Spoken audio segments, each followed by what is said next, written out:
My name is Robert Hayes. I'm 67 years old.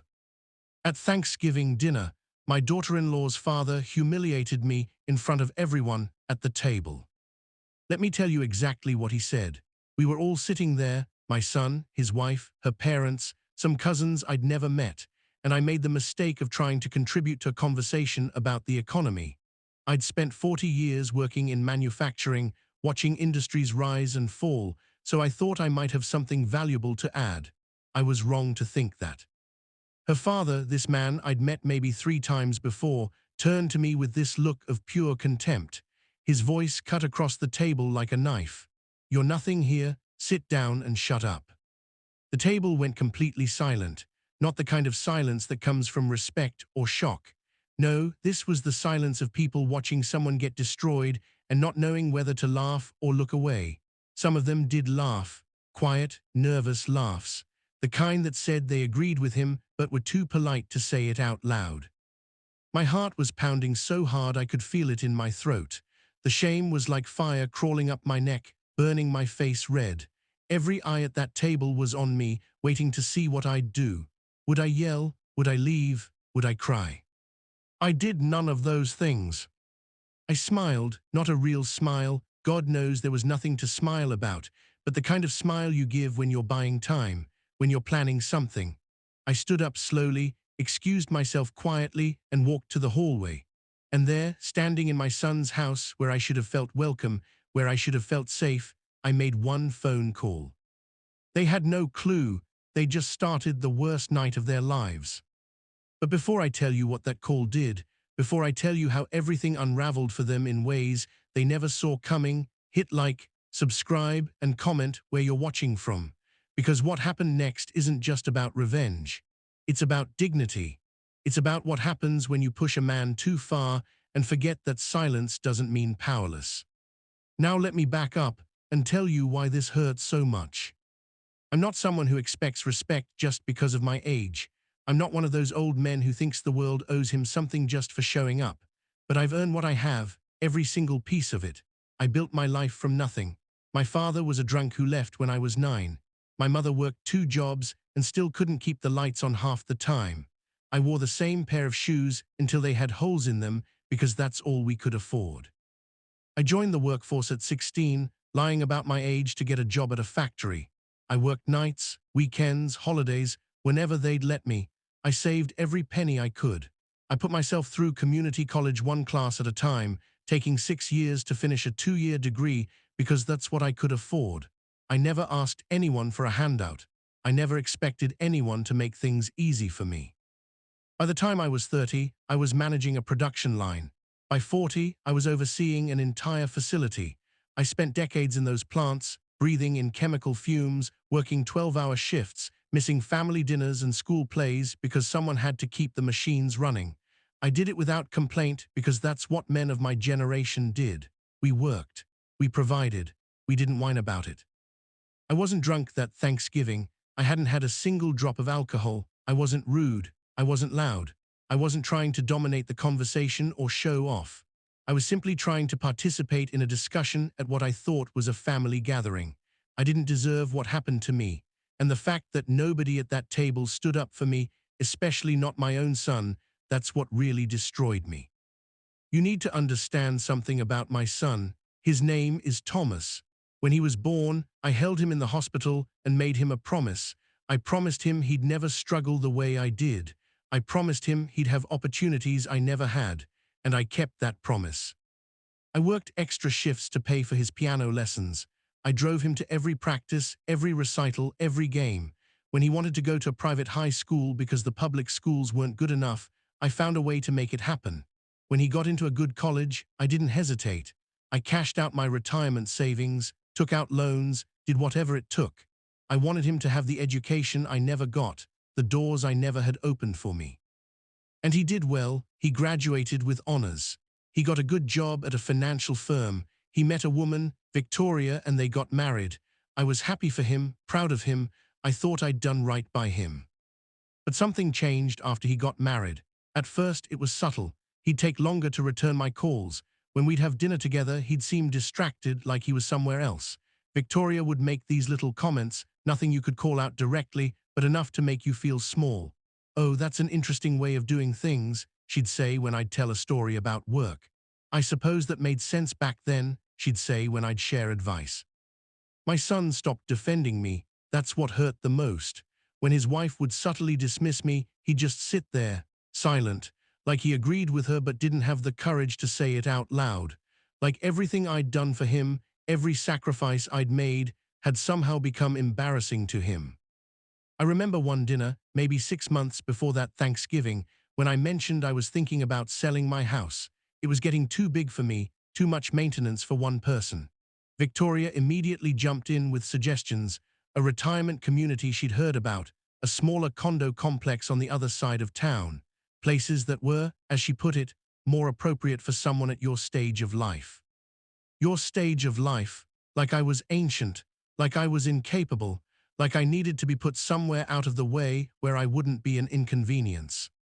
I looked at my son, waiting for him to say something, waiting for him to tell his wife that I was perfectly capable of making my own decisions, but he just nodded along with her like she was making perfect sense, like I was the unreasonable one for being offended. That's when I started to realize that my son, the boy I'd raised, the man I'd sacrificed everything for, was no longer on my side. His wife had become his priority, his loyalty, his truth, and I had become something else, a relic, an obligation, a source of mild embarrassment that had to be managed. But I didn't fully understand the extent of it until Thanksgiving. Victoria is a fascinating woman in the worst possible way. She's beautiful, polished, always perfectly dressed and perfectly spoken. She works in public relations, and she's brilliant at it.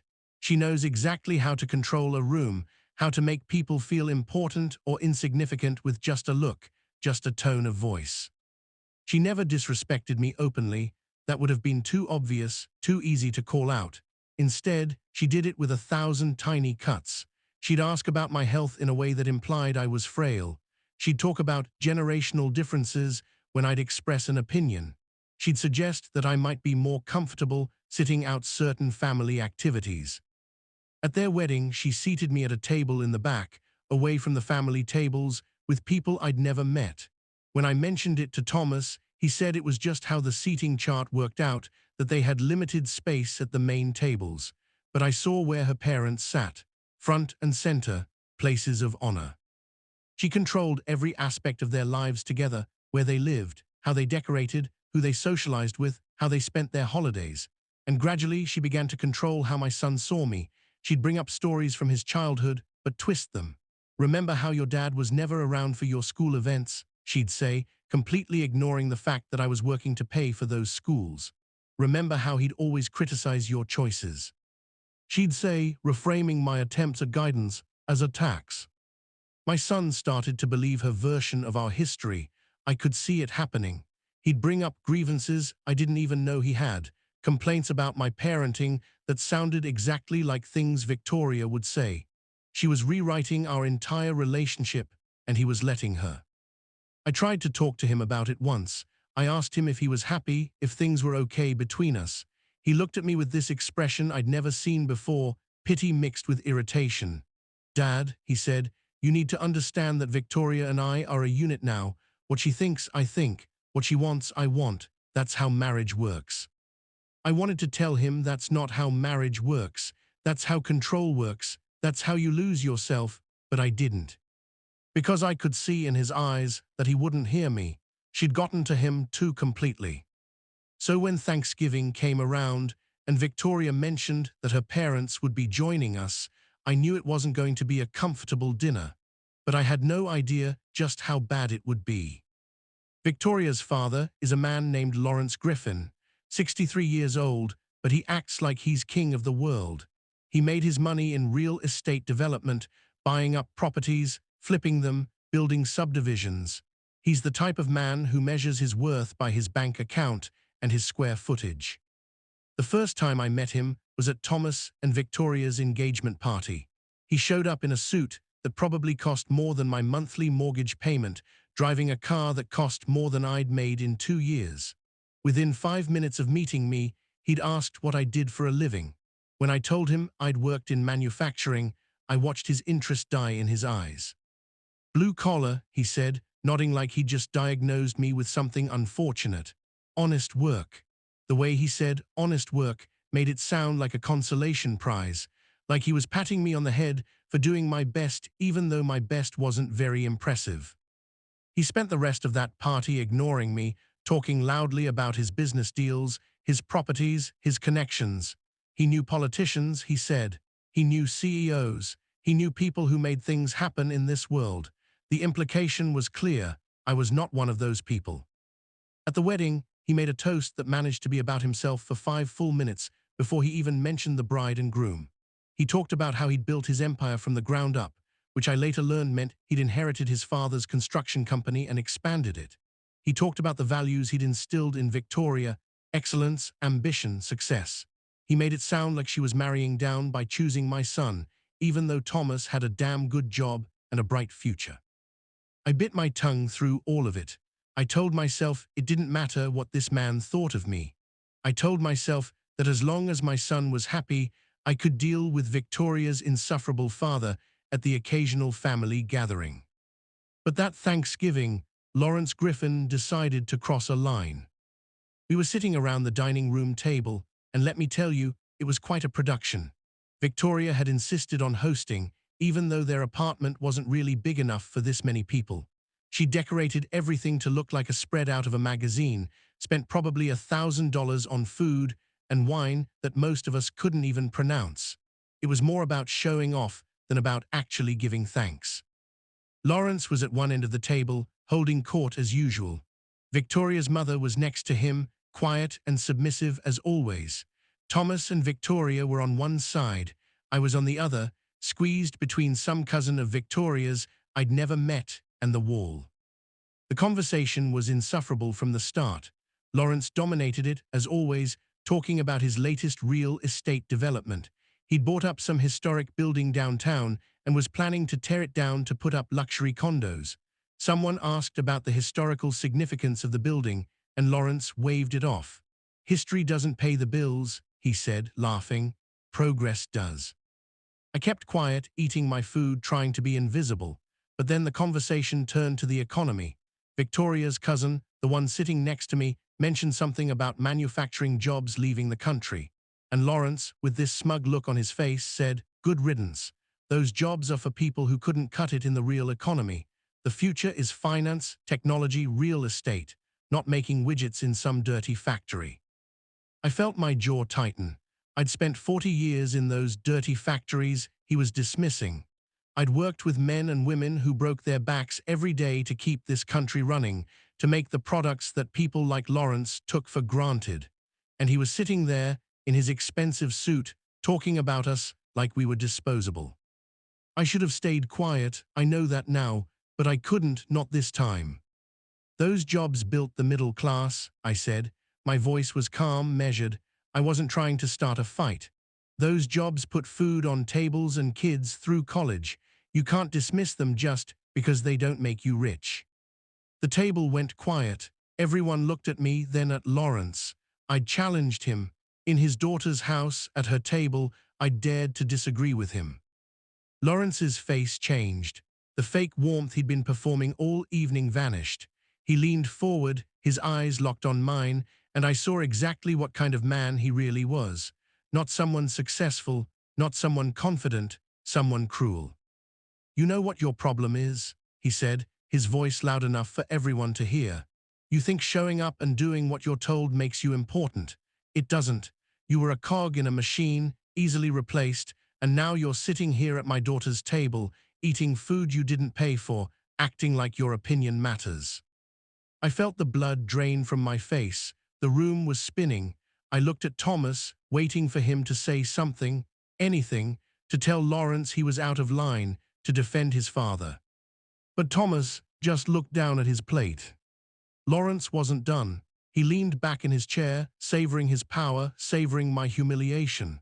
And then he said it. "You're nothing here. Sit down and shut up."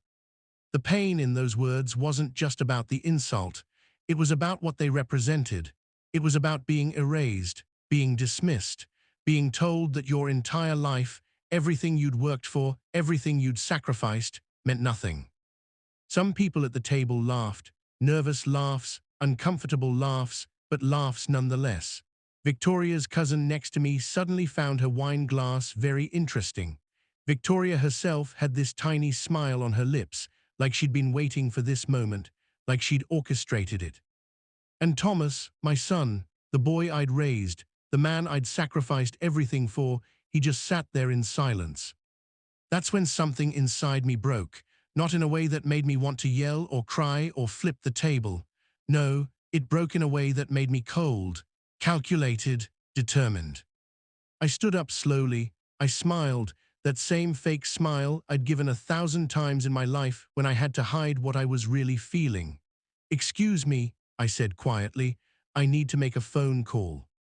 I walked out of the dining room, down the hallway, and stood in the entrance to my son's apartment.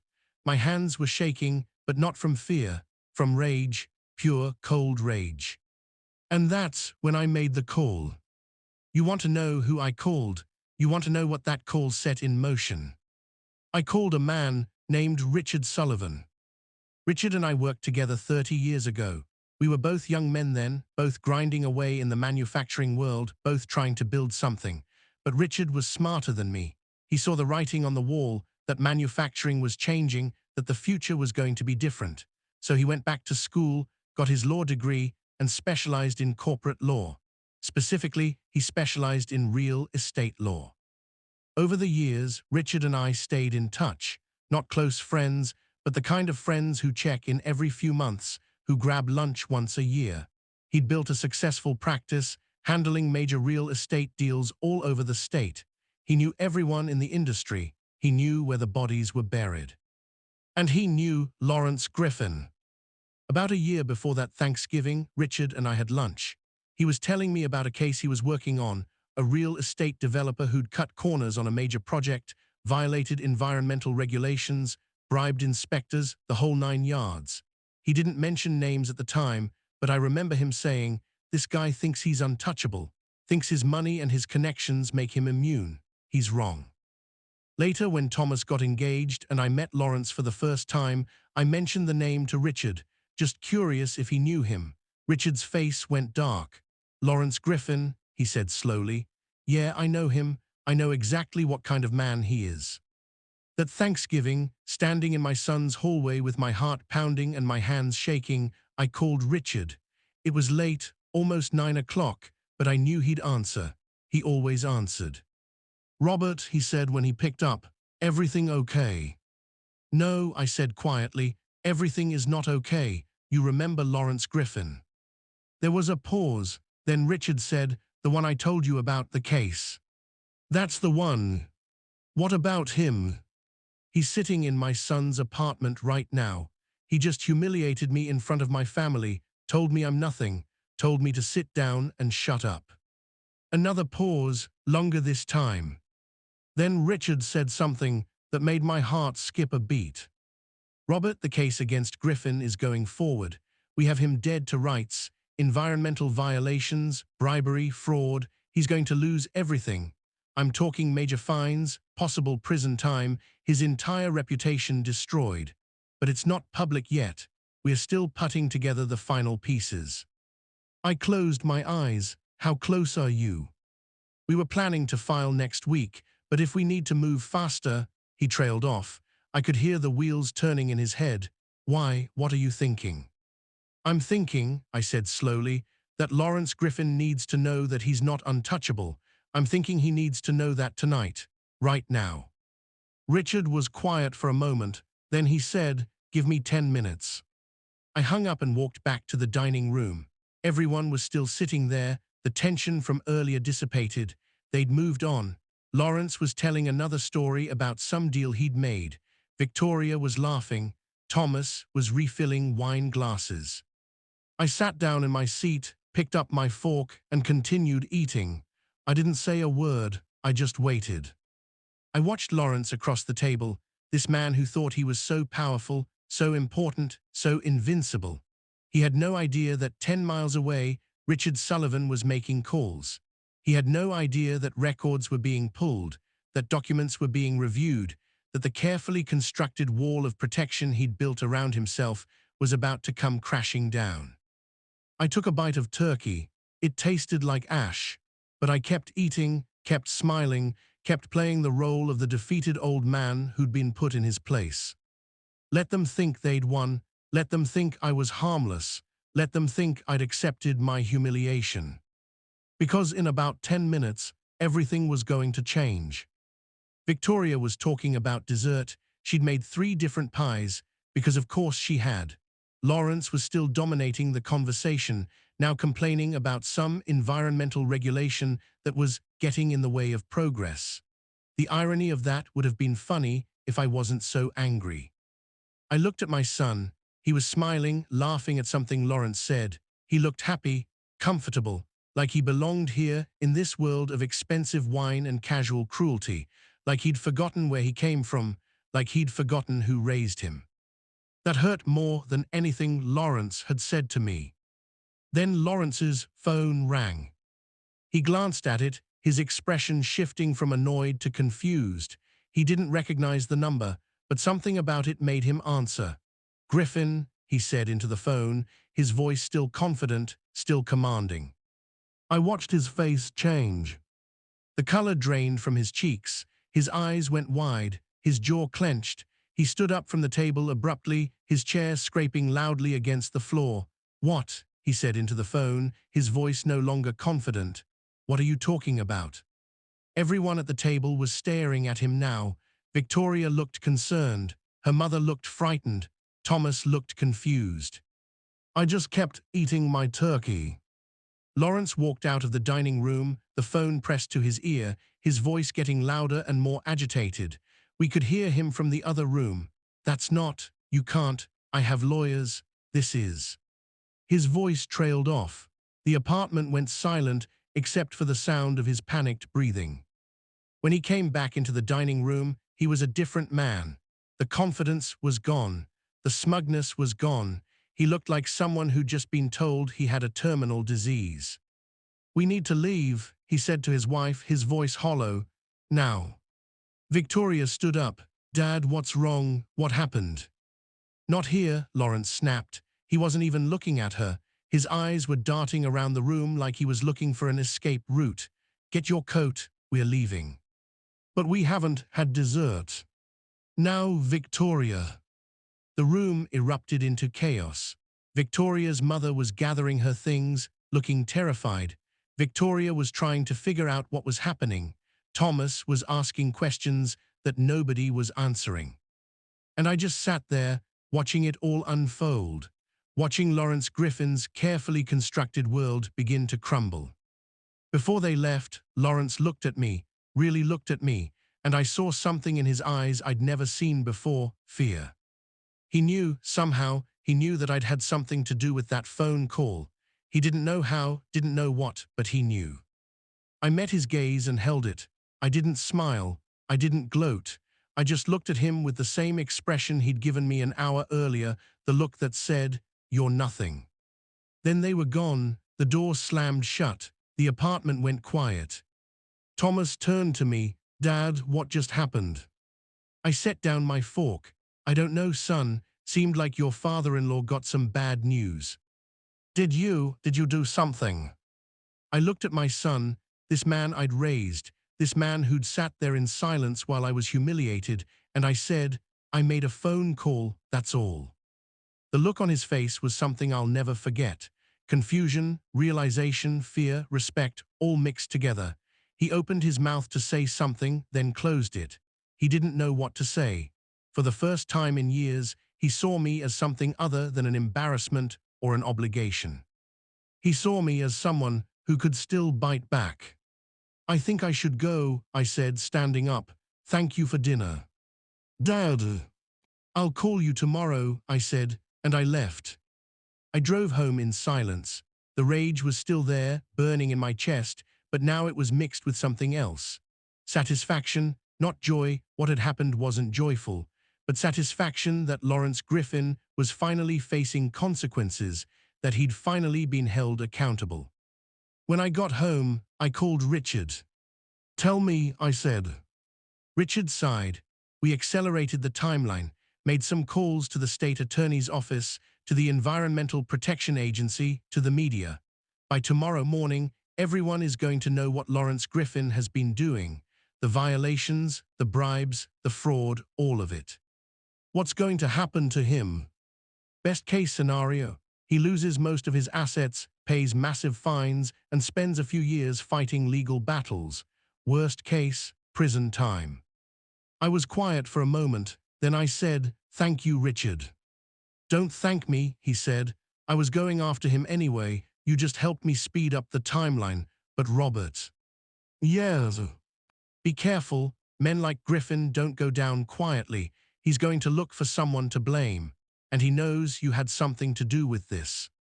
"Let him come," I said. "I'm not afraid of him anymore." The next morning, the news broke. It was everywhere. The local papers, the news websites, the television broadcasts. Real estate developer Lawrence Griffin under investigation for fraud, environmental violations. The details were damning. Years of cutting corners, bribing inspectors, falsifying reports, buildings that weren't up to code, developments that destroyed protected wetlands. A whole empire built on lies and greed. My phone started ringing. Thomas called 6 times before I finally answered. "Dad, did you know about this? Did you do this?" "I didn't do anything," I said calmly. "I made a phone call to an old friend, that's all." "You destroyed Victoria's father." "No," I said, and my voice was hard. "Lawrence Griffin destroyed himself. He built his life on lies and thought he'd never face consequences. He was wrong. All I did was make sure the truth came out a little faster." "Victoria is devastated. Her family is devastated. You've—" "Did you defend me?" I interrupted. "At that dinner, when your father-in-law humiliated me in front of everyone, when he told me I was nothing, did you say anything?" "Silence." "That's what I thought," I said. "I love you, Thomas, but I'm done being treated like I don't matter. If Victoria and her family are devastated, that's not because of me. That's because of what they did. The choices they made, the way they treated people. They're just finally facing the consequences." "Dad." "I need some time," I said. "I'll call you when I'm ready to talk." I hung up. The days that followed were surreal. The case against Lawrence Griffin moved fast, faster than anyone expected. Richard had built an airtight case, and once it went public, more victims came forward. Other developers he'd screwed over, contractors he'd refused to pay, families who'd bought homes in his developments only to discover they were full of problems. It turned out Lawrence Griffin had been hurting people for years, and everyone had been too afraid or too powerless to do anything about it, until now. His assets were frozen, his properties were seized, his reputation was destroyed. Within 2 weeks, the man who'd stood in my son's apartment and told me I was nothing had lost everything. But I didn't feel joy, I felt empty. Because what I'd really wanted, what I'd really hoped for wasn't Lawrence Griffin's destruction, it was my son's respect, his defense, his loyalty. And I wasn't sure I'd ever get that back. 3 weeks after Thanksgiving, Thomas showed up at my house. He didn't call first. He just knocked on the door at 8 in the morning, looking like he hadn't slept in days. "Can I come in?" he asked. I let him in, made him coffee. We sat at my kitchen table, the same table where I'd helped him with his homework 30 years ago, and he cried. "I'm sorry, Dad," he said, his voice breaking. "I'm so sorry. You didn't deserve what happened at that dinner. You didn't deserve any of it. I should have said something. I should have defended you. I should have stood up for you." I wanted to tell him it was okay, that I forgave him, that we could move past this, but I couldn't, not yet. "Why didn't you?" I asked quietly. "Why did you just sit there and let him talk to me like that?" Thomas wiped his eyes. Because I was embarrassed." The words hit me like a punch to the gut. "Embarrassed of me." "Of my life," he said. "Victoria's family has money, they have connections, they have this life that seems so much bigger and better than the one I grew up in. And when I'm with them, I feel like I need to be different, like I need to be someone else. Someone who didn't grow up in a small house with a single dad who worked factory jobs. So you pretended I didn't exist. I tried to make myself fit into their world, and that meant making you smaller, making our life smaller. I convinced myself that the way we lived, the sacrifices you made, that they were something to be ashamed of instead of proud of. He looked at me, his eyes red and swollen. Victoria's been telling me for years that you were holding me back, that your mindset was limited, that I needed to distance myself from you to really succeed. And I believed her. I let her change how I saw you, how I saw our whole life together. I took a sip of coffee, it was cold, and now I see what she is, what her family is. They're hollow, Dad. They have money and they have things, but they don't have anything real. They don't have loyalty or integrity or love, not real love. They have transactions. Everything is about what you can do for them, how you can serve their image. He paused. Lawrence's arrest destroyed them, not just financially, though that too, but emotionally. Victoria's mother had a breakdown. Victoria herself has barely spoken to me in 3 weeks. And do you know what she said to me when I tried to comfort her? I waited. She said, "This is your father's fault. He did this to us." Thomas shook his head. Like her father wasn't guilty of actual crimes, like you were the villain for, what? For making a phone call, for refusing to be humiliated in silence. What did you say to her? I said she was wrong. I said her father did this to himself. And I said that if she couldn't see that, if she couldn't take responsibility for her family's actions, then we had a serious problem. Thomas looked down at his hands. We are separated. I moved out last week. I don't know if we're going to make it. Part of me wanted to feel satisfied, to feel vindicated, but mostly I just felt sad. Sad for my son, who'd lost his way and was now paying the price. Sad for myself, for all the years I'd felt dismissed and disrespected. I'm sorry, I said. Don't be, Thomas said. This is my fault, all of it. I chose her over you. I chose fitting in over standing up for what's right. I chose comfort over character. We sat in silence for a while. The morning sun was coming through the kitchen window, lighting up the table where we'd shared so many meals together when he was young. What do you want from me? I finally asked. Why are you here? I want to know if you can forgive me, Thomas said. I want to know if we can rebuild this, our relationship, because I miss my dad. I miss the man who taught me right from wrong, who showed me what real hard work looks like, who sacrificed everything to give me opportunities. I miss you. The tears were back, streaming down his face. And I need you to know that I see you now, really see you, not as someone to be ashamed of, or someone to manage, or someone to keep at arm's length, but as my father, as the man who made me who I am, and I'm sorry it took something like this for me to remember that. I wanted to hug him, to tell him everything was going to be okay, but I couldn't, not yet, because forgiveness isn't instant, trust isn't rebuilt in a single conversation. I love you, I said. I've always loved you, but you hurt me, Thomas. You hurt me in ways that are going to take time to heal. He nodded. I know. If we're going to rebuild this, it has to be different. I'm not going to be someone you're embarrassed by. I'm not going to be someone you hide or diminish or apologize for. I am who I am. And if that's not good enough for you or for Victoria or for anyone else, then that's their problem, not mine. You're more than good enough, Dad. You always were. I reached across the table and took his hand. We'll figure this out, but it's going to take time. I'll wait, he said, however long it takes. That conversation was 2 months ago.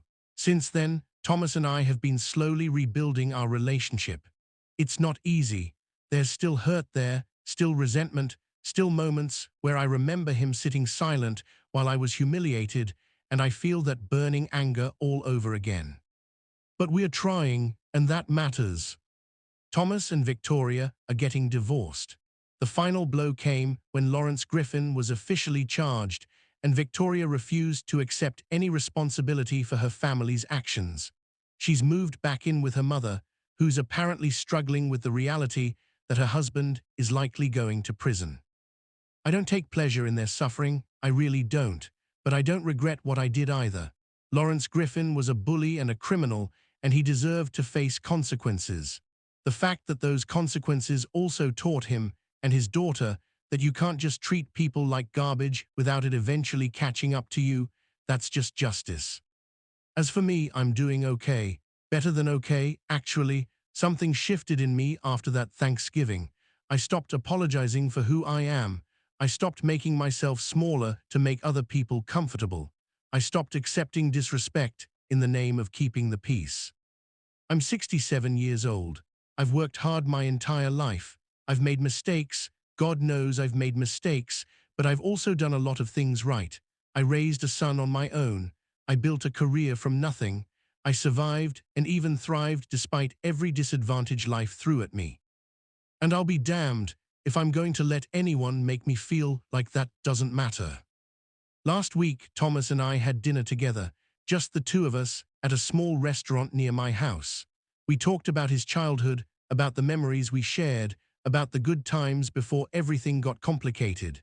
And for the first time in years, I saw him look at me the way he used to, with respect, with admiration, with love. "I'm proud of you, you know," he said at one point during the dinner. I looked up from my food, surprised. "Proud of me?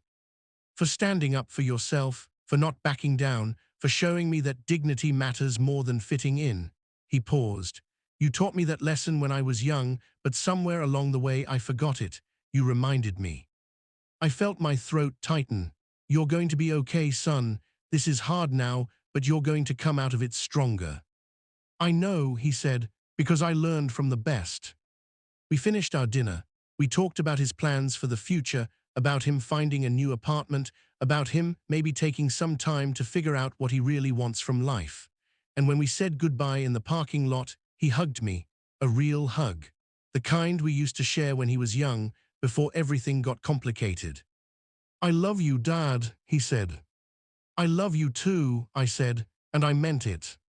I drove home that night thinking about Thanksgiving, about how much had changed in just a few months, about how one moment of humiliation had led to all of this, the exposure of Lawrence Griffin, the collapse of Thomas's marriage, the rebuilding of our relationship. Was it worth it? The pain, the conflict, the destruction? I honestly don't know. All I know is that I couldn't sit there and accept being treated like nothing.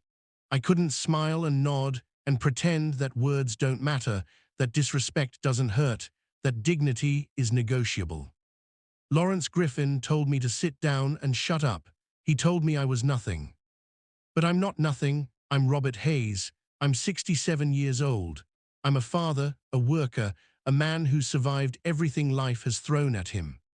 And I refuse to let anyone, make me feel like my existence doesn't matter.